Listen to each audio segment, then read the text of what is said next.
Hey guys, I'm back to do a video. I hadn't planned on doing a video so soon. I just recently did my top 10 albums of 2017, but I've seen a couple of videos by, I think the original thread was started by Vinyl Transmission, Chris, and I've seen some videos by Lisa, James Griffiths, and Christopher Keebler on black and white, show us your black and white album covers. So I pulled a few, and kind of like Lisa and I think Chris said, I didn't think I had a lot, but just go through to my collection and just start flipping through albums, and then all of a sudden I had too many.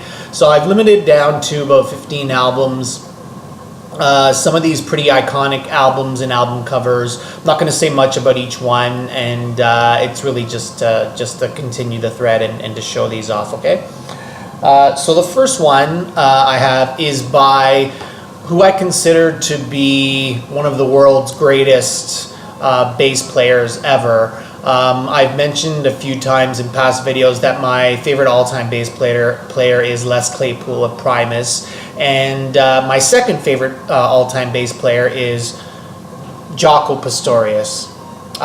So Jaco, those of you that know, this is his self-titled debut album, and this was right around the time that he was had joined Weather Report.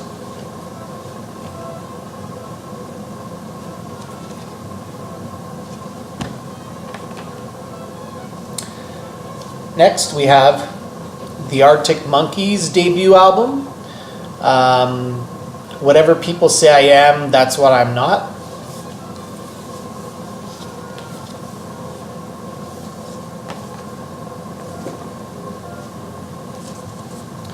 Another iconic album and album cover, one of my favorite artists, David Bowie, Heroes, of course.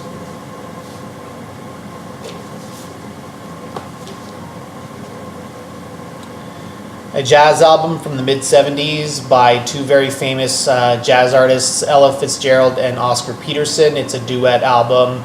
Most of the songs is just Ella's vocals and Oscar's piano playing, and I think a bass player joins them on a few tracks.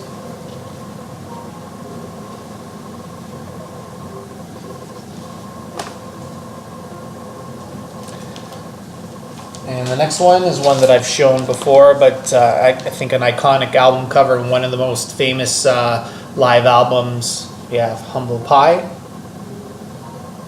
performance at the Fillmore. Color on the back, but we got a black and white on the front. The next artist, I have a few of his albums. I don't really play them. I'm probably going to get rid of them. But I think his hits are actually pretty good. So when I found this, I was quite happy. It's got Billy Joel, his greatest hits, volumes 1 and 2.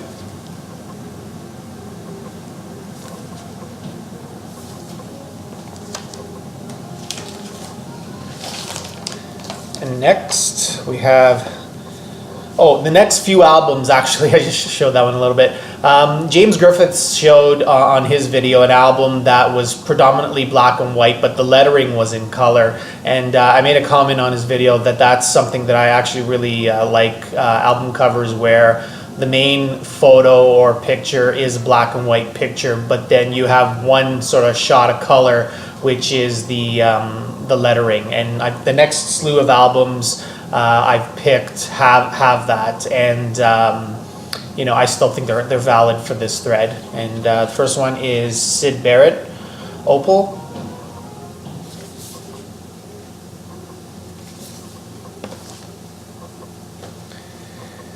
Then we have the most recent solo album from Bryan Ferry, Avonmore. This is a great album. I saw him on this tour. Fantastic album, very much like the 80s Avalon, Roxy Music, and Bryan Ferry sound.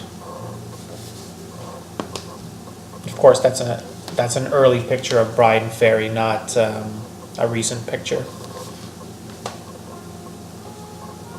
Then one of my favorite artists, a live album from him, Bob Marley. This is Bob Marley live from 1978, and what I really like is the Again, the black and white photo with the dash of coloring just on the lettering itself.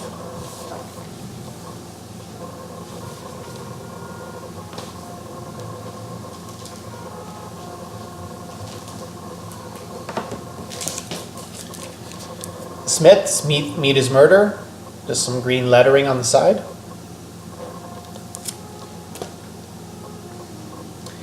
And probably my favorite black and white cover with the dash of coloring in the letters.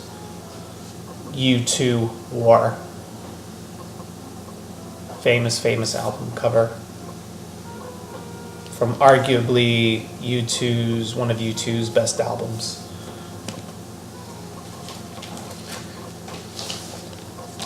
Next we have the MC5, Born in the USA. Kick Out the Jams Gets All the Love. That cover's not in black and white, but this one is. Another iconic album, iconic cover and artist. Patti Smith, Horses.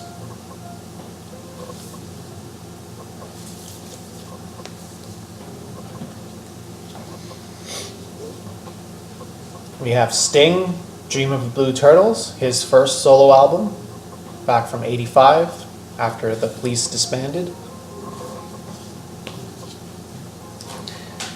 And last but not least, one of my favorite albums by this band, certainly one of their strongest albums, and I think the best cover of from this group. We have The Who in Quadrophenia, and the texture on this is just awesome as well. Okay guys, that's it. Thanks a lot for watching, and hopefully this thread will continue. I'm enjoying watching everybody's videos as well.